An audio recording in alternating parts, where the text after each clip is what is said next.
Una disculpa, me quedé hablando solo. Y ya no me contesté. Ya estamos.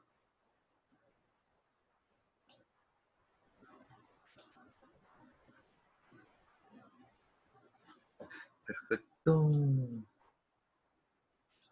Ok. Perdón, ni me fijé que se me acabó el tiempo. Déjame ver a qué hora son. Me está durando muy poquito. Ah, no, sí, pero son 40, 40, 80. Sí, está bien. 1 hora 20. 80. Sí, ok. Ya está. Ok. Ya estamos de vuelta. ¿Sí me escuchan? Sí, profe. Perfecto, muchas gracias. Ok, entonces tenemos esta ecuación que es la integrada. Y quedamos pues de que si hacemos la regresión lineal de y versus x, nos tiene que dar una línea recta. ¿Para qué? Pues para nosotros garantizar que sí realmente está representando correctamente nuestros datos. Por lo tanto, nuestra r cuadrada, que es el coeficiente de correlación lineal, nos tiene que dar mayor o igual a 0.99. Con eso nosotros sí garantizamos que se mantiene una línea recta y que entonces yo la pendiente que calcule a partir de mi regresión lineal sí será una constante. Y entonces ya podría yo decir que aplicando esta ecuación sí se representan correctamente nuestros datos. ¿Sale? Entonces el valor de nuestra constante, como veremos, será el valor de nuestra pendiente. Pero recuerden que menos, ¿sí?, K es igual a M. Y M siempre les va a dar negativo. Y entonces, negativo con negativo, no pasa nada si yo afecto a ambos miembros por -1. Y siempre, siempre, siempre, la pendiente, el valor absoluto de la pendiente será el valor de mi constante. En el caso del método integral. Entonces, dice aquí que las dos formas más comunes de ecuaciones cinéticas para segundo orden. Déjenme ver. Admitir. Ya estamos admitiendo. Ok. Para el segundo orden, las dos formas más comunes de ecuaciones cinéticas de segundo orden es donde el mismo reactivo, ¿sí?, reacciona y entonces me queda A al cuadrado. O puede ser que yo tenga dos reactivos, como lo acabamos de ver. Entonces A y B son dos reactivos diferentes. Y entonces hay que tener en cuenta que las concentraciones de A y B, si fueran iguales en todo instante, entonces se puede aplicar, ¿sí?, esta forma a la ecuación.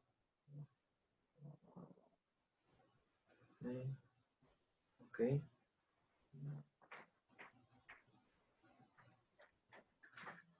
Entonces, si A y B están en condiciones estequiométricas, ¿sí?, y sus coeficientes estequiométricos son los mismos, pues sabemos que la concentración de A va a ser igual a la concentración de B y se puede aplicar esto.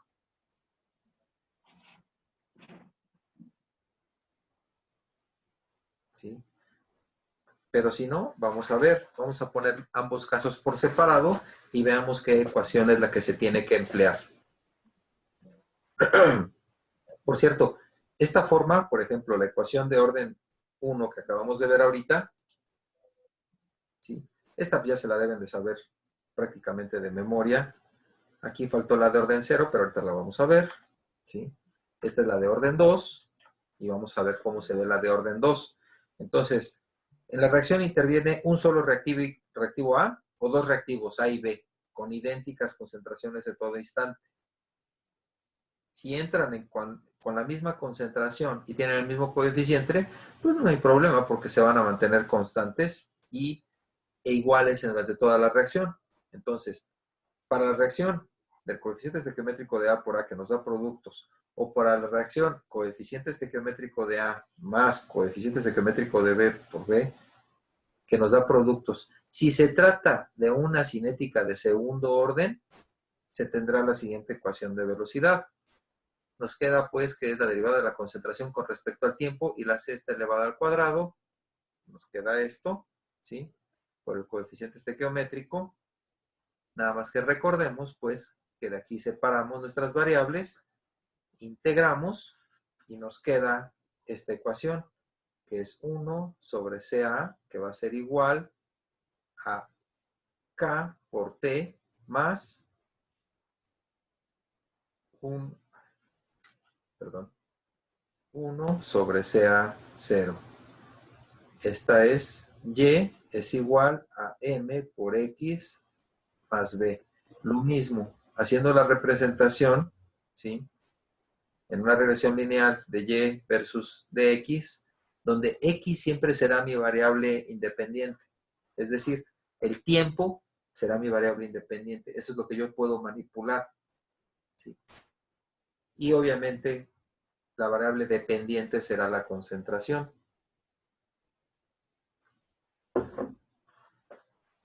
Y lo mismo, si yo hago esta regresión y obtengo un coeficiente de correlación lineal de 0.99 o superior, pues quiere decir que sí, esta ecuación está representando correctamente mis datos y la puedo aplicar. Si no, pues tendría que ensayar con otro modelillo, ¿sale? Entonces, ahora, el método diferencial, pero a ver, ¿por qué? Si todavía no terminábamos con esta. Ah, bueno, ahorita analizamos este. Para el método diferencial, ¿sí? Hay que emplear la ecuación cinética en su forma diferencial sin integrar, es decir, así como la ven aquí. Y también es conocido como el método de Van Hoff, ¿sí? Y se aplica a leyes de velocidad del tipo donde la velocidad es igual a 1 sobre el coeficiente estequiométrico por la diferencia de la concentración de A con respecto al tiempo, y esto es igual a K por la concentración de A a la N, ¿sí? N es el orden de la reacción. Y este método justamente aplica esta ecuación tal cual para determinar las velocidades reales a partir de la pendiente de las curvas de concentración-tiempo. ¿Cómo se hace? Bueno, pues yo tengo mi curva de concentración versus tiempo y tengo que ir trazando, ¿sí?, las rectas tangentes a esta curva a diferentes puntos, ¿sí? ¿Qué es lo que yo grafico aquí? Concentración contra tiempo. Ustedes saben que siempre es lo que nos dan para trabajar en cinética química. Datos de concentración contra tiempo y tenemos que analizar cómo varía. Entonces, la principal dificultad de este método estriba en que las pendientes no pueden obtenerse con mucha exactitud. Muchas veces es muy complejo trazar una recta tangente a este punto porque las curvas a veces no son tan pronunciadas y no se tiene tanta precisión en los cálculos. Cuando se deben de trazar, por ejemplo esta que está aquí, lo que se estila es que se proyectan hasta su intersección con los ejes, ¿sí? Y yo tengo ya aquí los dos puntos de intersección que representan la pendiente de esa recta, ¿sí? ¿Y cómo lo hago? Bueno, pues yo sé que la pendiente, ¿sí?, no es otra cosa más que y2 menos y1 sobre x2 menos x1. Y curiosamente, para el punto 2, que sería este, y para el punto 1, que sería este, si se dan cuenta, este punto 2, ¿sí? ¿Cuánto vale y2? 0, ¿no? Aquí, perdón, aquí y sí vale, tiene un valor. Y2 sí tiene un valor, que sería n, ¿no? Menos x, menos y1, perdón, es este de acá, menos y1. Pero aquí y1, ¿cuánto vale y? 0. X2 acá vale 0, y acá sí tiene un valor. Entonces yo nada más tomando Y contra X, tengo el valor de mi pendiente y puedo calcularla. El asunto es que para trazar la gráfica y luego para estar trazando estas curvas es bastante latosito. Hay programas ya de cómputo que uno alimenta los datos y le pide la derivada y nos da los puntos, es decir, las rectas, las pendientes de la curva tangente. Si tenemos disposición y tenemos habilidad para hacer una derivada con un procesador de datos, perfecto, no hay ningún problema. Pero si no, tendríamos que hacerlo a mano. Entonces, a pesar de toda la dificultad que es encontrar estas rectas tangentes, este método, de verdad, créanme, es uno de los más seguros y prácticos para encontrar estos órdenes de reacción y por ende la constante. Es bien representativo y es, a pesar de que es bien talachudo, representa perfectamente los datos. Entonces, ya después de que yo tengo las pendientes, ¿sí? Lo que debo de hacer es utilizar esta ecuación, ¿sí? Y esta ecuación la pongo en su forma logarítmica. Yo ya tengo las rapideces, una lista de rapideces a determinadas concentraciones, ¿sí?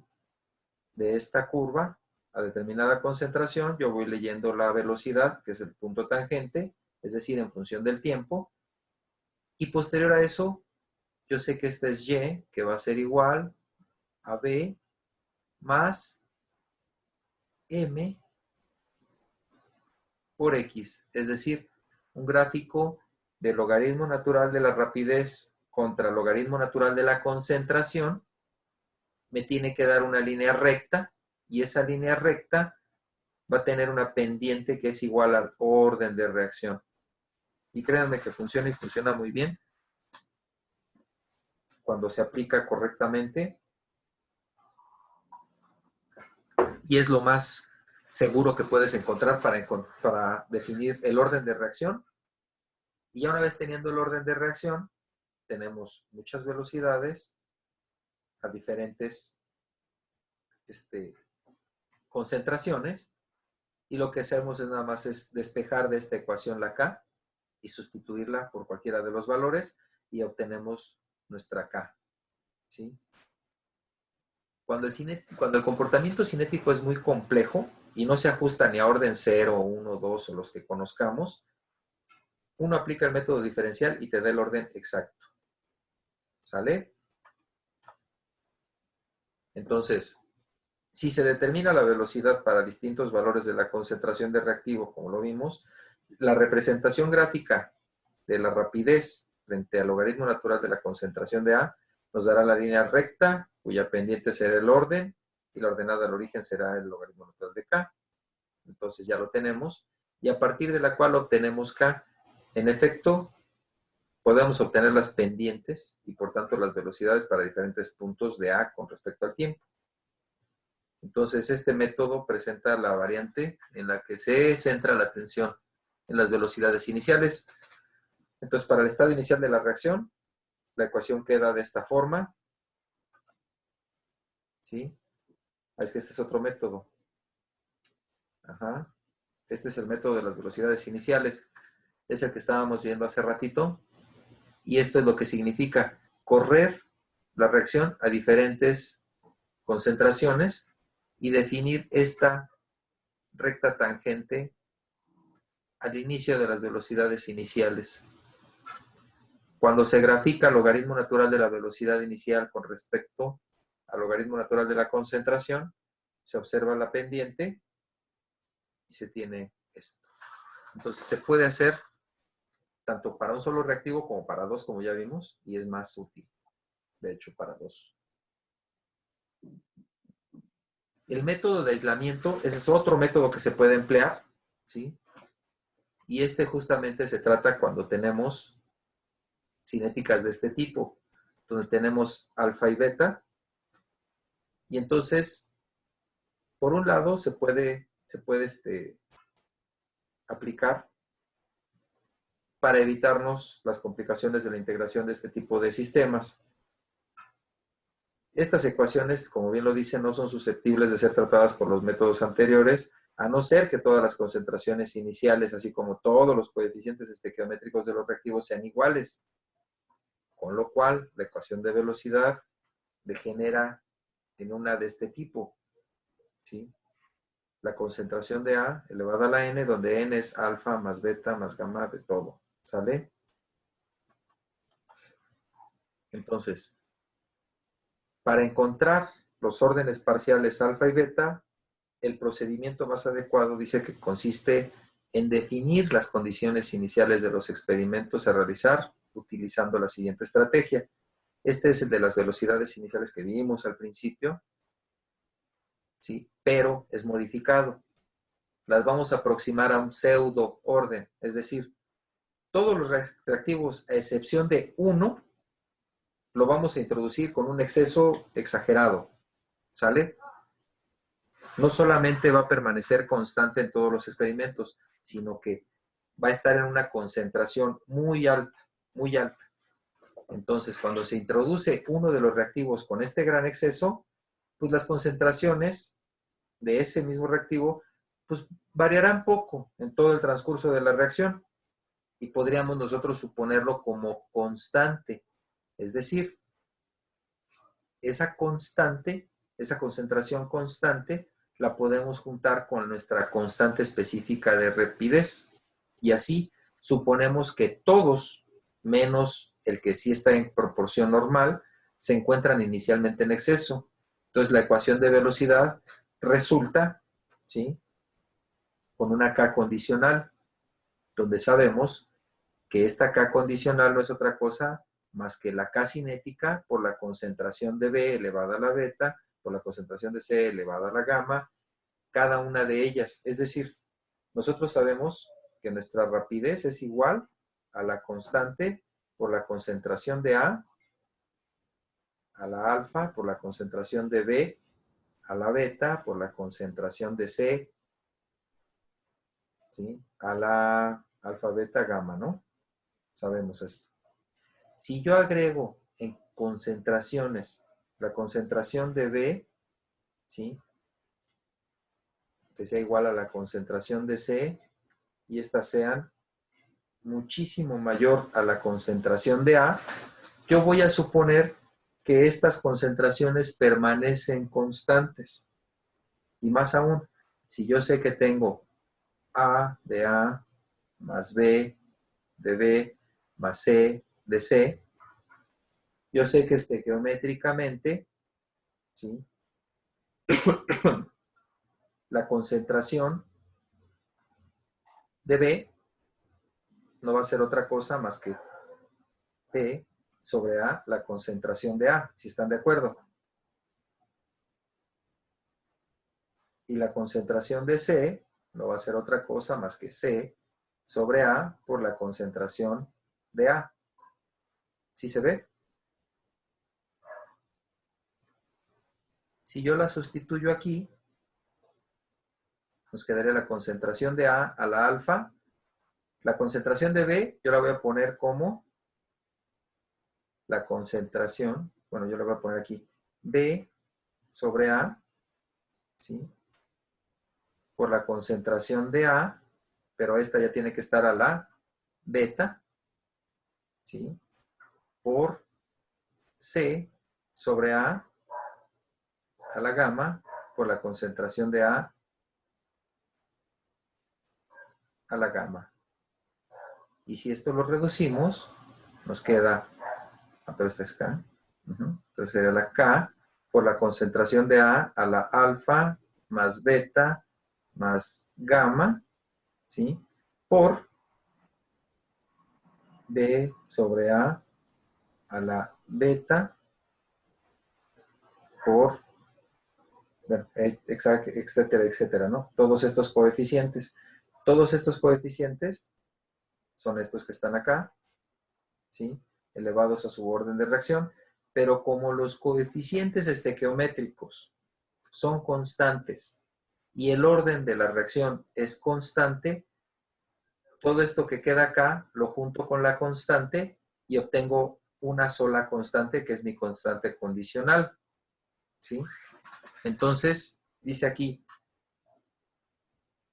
que resultaría justamente una constante aparente de pseudo orden. En este caso sería pseudo orden 1. En estas condiciones, cualquier método integral o diferencial nos dará los valores de la pseudo constante.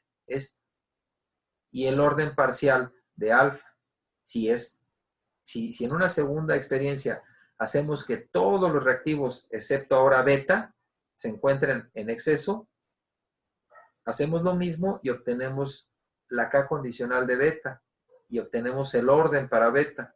Y finalmente todos los resultados obtenidos, ¿sí?, nos ayudarán a calcular una constante verdadera de velocidad, porque esta K yo ya sé que depende de todas las concentraciones elevadas a su orden, y yo las puedo hacer la reversa y conocer una K. Como verán, es un poquillo tedioso, pero vale la pena y es relativamente simple de aplicar. Prefiero hacer experimentos que fallarle tanto en las ecuaciones, porque a la hora de la integrada siempre existen variaciones significativas. ¿Sí me escuchan bien ahorita? Sí, profe. Perfecto. Sí, profe. Ya está. Entonces, en la reacción intervienen dos reactivos A y B con distintas concentraciones en el transcurso de la reacción. Ya vimos que para una reacción A más B, ¿sí?, cuando entran en condiciones estequiométricas, ya vimos la ecuación que podemos emplear. En el caso de que entren con distintas concentraciones, durante el transcurso de la reacción, pues obviamente también se van a mantener con diferente concentración. Entonces, en este caso, los coeficientes estequiométricos pueden ser iguales o distintos, no hay problema. Pero si son iguales, entonces necesariamente las concentraciones iniciales de A y B deben de ser distintas para que se pueda aplicar este método. Si los coeficientes estequiométricos fueran distintos, ¿sí?, podríamos partir de concentraciones iniciales iguales, y a pesar de ello, las concentraciones de A y B en el transcurso de la reacción serían distintas. Es decir, para aplicar esto, las concentraciones iniciales de A y B tienen que ser distintas, ¿sí?, aunque los coeficientes estequiométricos pueden ser iguales. Si son diferentes, pues más a mi favor, tenemos que aplicar este método. ¿Y cómo encontramos la ecuación para esto? Bueno, tenemos nuestro coeficiente estequiométrico de A y de B, y al tiempo cero definamos que la concentración inicial de A le vamos a llamar A minúscula, y la concentración inicial de B le ponemos B minúscula. A un tiempo mayor a cero, es decir, cuando ya empieza la reacción, pues lo que nosotros teníamos, noten que aquí tenemos más, pero recuerden, el coeficiente estequiométrico siempre va a llevar negativo cuando sea reactivo. Entonces aquí es lo que tenemos en un inicio menos lo que reaccionó afectado por su coeficiente, y de B lo mismo, lo que teníamos al inicio menos lo que reaccionó afectado por su coeficiente. Dice aquí que A es A0 y B es B0, y recordar que el coeficiente estequiométrico de A es menor a 0, así como el coeficiente estequiométrico de B, es decir, son negativos, ¿sale? Entonces, a un tiempo mayor a 0, ¿sí?, o un tiempo t, pues sabemos que es A menos X y B menos X para cada uno de los reactivos. Ahora sí, la ecuación de velocidad, pues sabemos que es 1 sobre el coeficiente estequiométrico, la derivada de la concentración con respecto al tiempo, ¿sí?, tanto para el reactivo A como el reactivo B, y es una K por el producto de las concentraciones de los reactivos. Ahora, expresada en función de la X, que X es lo que se está consumiendo y lo que se está generando de productos, resulta justamente para el caso particular donde los coeficientes estequiométricos sean iguales. Entonces, la derivada de la concentración de A, en lugar de poner A, pues yo voy a poner lo que tenía al inicio menos lo que reaccionó con respecto al tiempo, y hago lo propio para el caso de B, y esto me va a quedar igual como la constante por la concentración de A por la concentración de B, ¿sí? Y esta ecuación yo la puedo poner como la derivada de X con respecto al tiempo va a ser igual a K por A menos X por B menos X. Integrando ya esta ecuación, separando variables, ¿sí? Estos dos los bajamos para acá y el dt lo mandamos para el otro lado, ¿sí? Y aquí pues ya, bueno, aquí no ni siquiera le puse la dt, pero ya sabemos que cuando se integra, nos queda que es el logaritmo natural de A menos X sobre B menos X, logaritmo natural de A por B, más esto. Y reordenando nos queda esta ecuación, ¿sí? La concentración inicial de A menos la concentración inicial de B, lo pasamos para este lado y nos quedaría como que el logaritmo natural, ¿sí? Reordenándola bien, ¿sí? Nos quedaría como logaritmo natural de CA0 por CB entre CB0 por CDA va a ser igual a A por CB0, lo estoy invirtiendo nada más, menos B por CA0 por K por T. Esta sería la ecuación integrada para el segundo orden, cuando los coeficientes estequiométricos son diferentes y cuando las concentraciones iniciales son diferentes de A y de B. ¿Sale?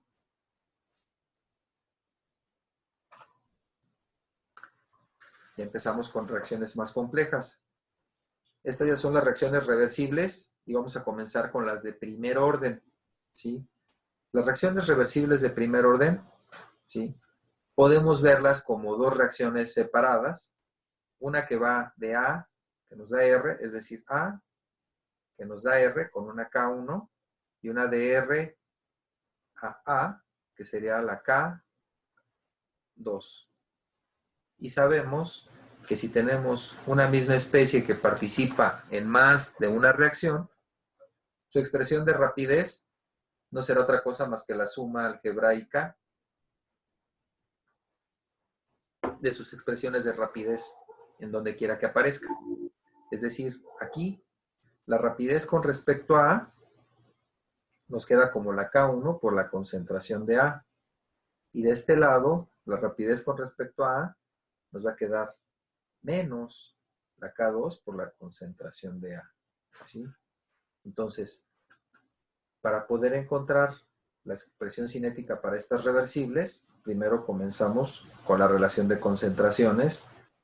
Le ponemos AM, que es igual a la concentración del producto entre la concentración del reactivo. ¿Sí?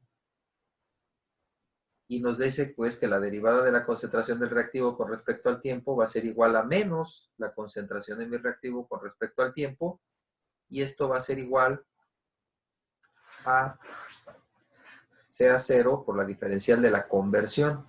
Recordemos pues también que la conversión la vamos a definir como la concentración inicial menos la concentración al tiempo t entre la concentración inicial. ¿Esto qué quiere decir? Lo que yo tenía al inicio menos lo que me quedó al final con respecto a lo que yo tenía al inicio. Entonces siempre va a ser una fracción. Separando esto, nos queda CA0 entre CA0 menos CA entre CA0. Y esto es igual a 1 menos CA sobre CA0. Si nosotros obtenemos la derivada de x de A, entonces la derivada de x de A va a ser igual a, la derivada de 1, pues no importa, ¿no? Y de aquí lo podemos poner como CA por 1 entre CA0, recordando que CA0 es una constante. Aquí como está multiplicando, pues ya no nos la podemos quitar de encima, y lo que nos queda es la diferencial de la concentración de A, con signo negativo, por supuesto. Déjenme corregir aquí.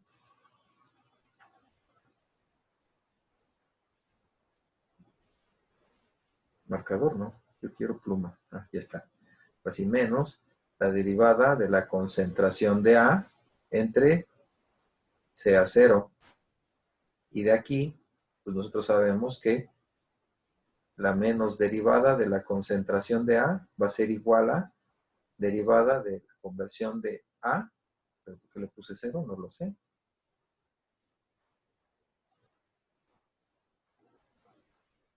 De A por CA0.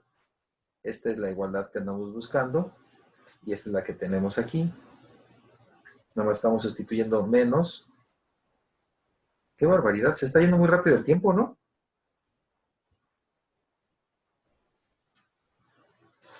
¿Cuánto me estará Y no dando de nos tiempo? deja descansar. Oh, pues, está bien. Este, ¿Quieren descansar ahorita un ratito? Tenemos todavía 10 minutitos. Ahorita que se acabe nos ponemos de acuerdo. Entonces, esta parte es la que estamos sustituyendo por CA. Y aquí nos queda K1 CA menos K2 CR. Y recordando pues que la concentración de A, de aquí la podemos despejar con respecto a la conversión. ¿Sí? Si yo despejo de aquí la concentración de A, vamos a saber que la concentración de A no es otra cosa más que CA0 menos CA0 de X de A, y lo que es igual a CA0 por 1 menos X de A. Lo sustituimos y obtenemos esta ecuación, ¿sí? Que ya integrada nos queda como esto, ¿sí? Esta es Y, y esta es Y, y toda esta parte de aquí, cualquiera de las dos las podemos utilizar, ya sea que tengamos resultados o datos con respecto a la conversión o con respecto a la concentración. Esta concentración de A es al equilibrio, ¿sí? Y esta de acá, hasta donde llega la K1, será la pendiente. Y como siempre, mi variable independiente será la X. Cabe mencionar, pues, que aquí, ¿sí? Si se dan cuenta, con estas reacciones que son reversibles, tenemos una particularidad. Las reacciones reversibles siempre alcanzan un equilibrio, es decir, no se acaba la reacción ni deja de haber reacción, sino simplemente la rapidez con que se convierte de A a R será la misma con la que se convierte de R a A. Yo tomo la concentración de A en un tiempo ahorita y me espero 20 horas y vuelvo a tomar la concentración y sigue siendo la misma. No es que se haya detenido la reacción, sino que simplemente la rapidez con la que se convierte a R y R se convierte a A es la misma. Entonces, en ese punto, si no hay una variación de la concentración con respecto al tiempo, este término que es la pendiente es igual a cero. En el equilibrio, ¿sí?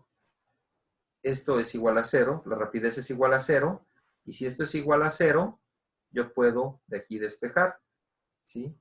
Voy a pasar la K1, sí, bueno, más bien, si esto vale cero, tenemos aquí que A menos B es igual a cero, y por lo tanto, K1CA va a ser igual a K2CR.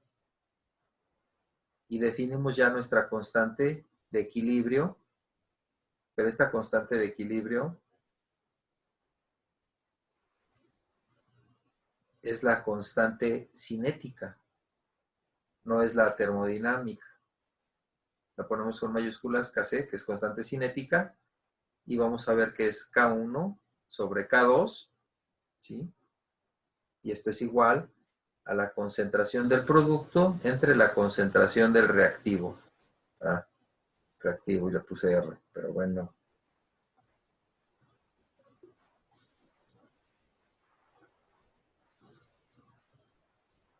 Ahora sí, la concentración de los productos entre la concentración de los reactivos elevados a su orden de reacción. Recuerden bien, la diferencia entre la constante termodinámica, la constante de equilibrio termodinámica y la constante de equilibrio cinética es que las concentraciones están elevadas a su orden de reacción en la cinética. Y en la termodinámica pues, sabemos que es a su coeficiente estequiométrico, pero aquí no nos interesan los coeficientes estequiométricos. ¿Sí estamos de acuerdo? Ahorita vamos a ver otro poquito cuando veamos cinéticas complejas. Vamos a ver otro modo de resolver esta, que a final de cuentas nos queda exactamente lo mismo, ¿no? Menos logaritmo natural de la concentración de A menos la concentración de A al equilibrio, entre la concentración de A inicial menos la concentración de A al equilibrio. Y con esto podemos definir K1. Y con la constante de equilibrio cinético, conociendo ya K1, yo puedo conocer ya K2. ¿Sí están de acuerdo?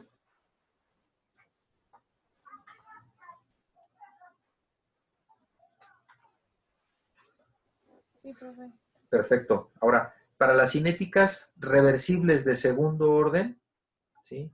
Vamos a tener que tomar las restricciones donde la concentración de A sea igual a la concentración de B y la concentración de R, que son productos, ambas las dos, tienen que ser cero. Porque si no, al parecer, pareciera ser simple la expresión, pero ¿qué creen? Que no, se vuelve bastante compleja. Por ejemplo, para esta, ¿no? La rapidez, ¿cómo va a quedar definida? Pues la K1 por la concentración de A por la concentración de B, ¿sí? Menos la K2 por la concentración de R por la concentración de S.